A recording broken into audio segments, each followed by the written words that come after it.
हे पिताजी, आप कह रहे हैं कि रुक जाऊं, परंतु अगर मैं आज रुक गया ना तो सब काम बिगड़ जाएगा। कैसे काम बिगड़ेगा? ये जो संसार है एक कूप है।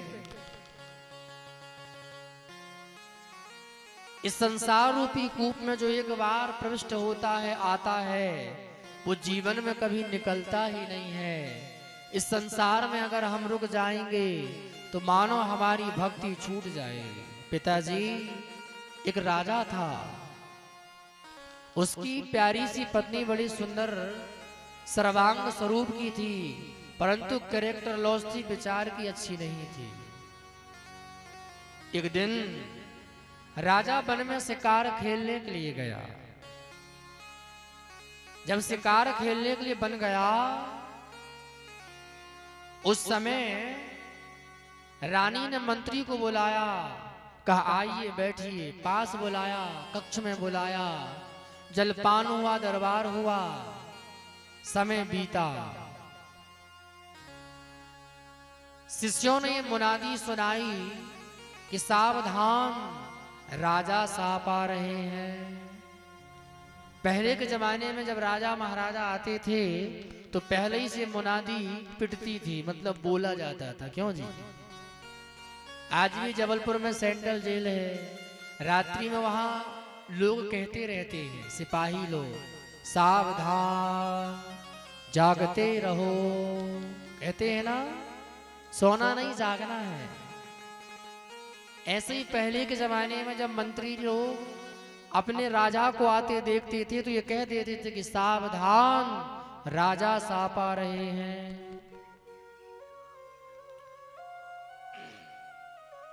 जैसे ही मुनादी सुनाई, मंत्री जी विचार करने लगे, रानी के कक्ष में देख लिया तो बात बिगड़ जाएगी।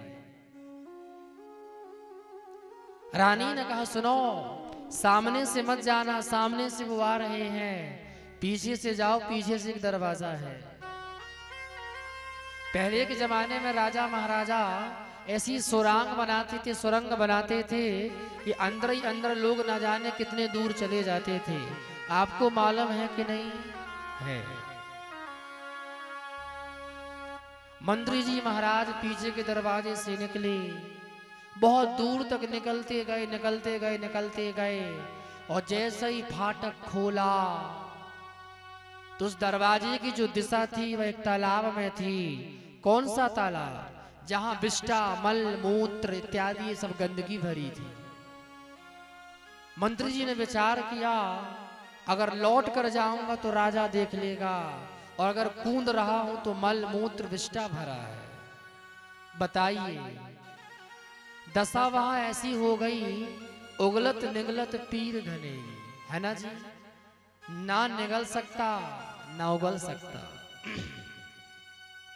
मंत्री जी ने विचार किया, एक काम करें, मलई मूत्र का तो कुआं है, कूद जाते हैं, तालाब ही तो है, कूद जाओ। और लगाई छलांग और चले गए। जैसे ही उस कुएं में पहुंचे, रात्रि भर उसमें बहुत जाला था, बहुत गंदगी थी, उसमें फंस गए। सुबह लोगों ने देखा, इतने बड़े मंत्री जी इस तालाब में लोर रहे हैं, बताओ। लोगों ने पकड़ा, निकाला। अब मंत्री जी ने स्नान ध्यान किया और सुबह बड़ी अच्छे कपड़े पहने, सेंट वगैरह डाला, परफ्यूम वगैरह, ताकि रात भर की जो वास थी वो स्मेल ना आए। और सुबह मंत्री जी राजा के दरबार में खड़े हो गए। राजा के दरबार में जब खड़े हो गए तो राजा ने जैसे मंत्री जी को पलटकर देखा तो देखते ही कहने लगे, आज क्या बात है, बड़े सजे धजे हो, परफ्यूम वगैरह भी डाला है। बोले हाँ महाराज। राजा ने कहा कौन सी खुशी की बात है?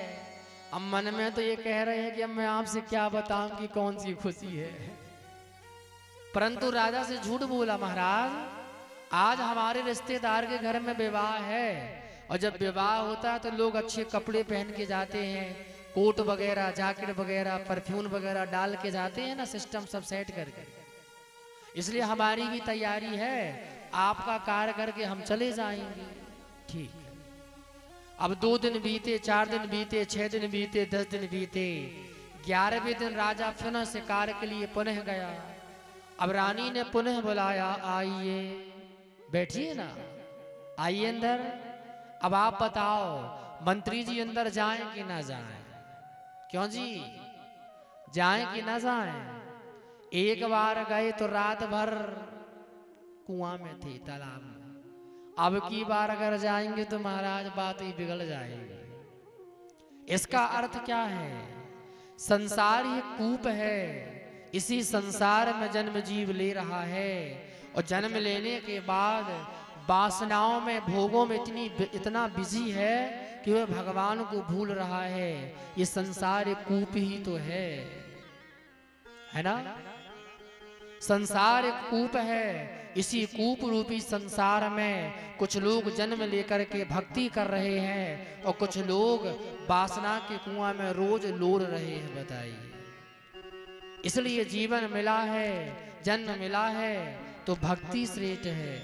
वासनाओं का रस तो किसी भी जीवन में लिया जा सकता है, पर भक्ति का रस किसी भी जीवन में नहीं लिया जा सकता।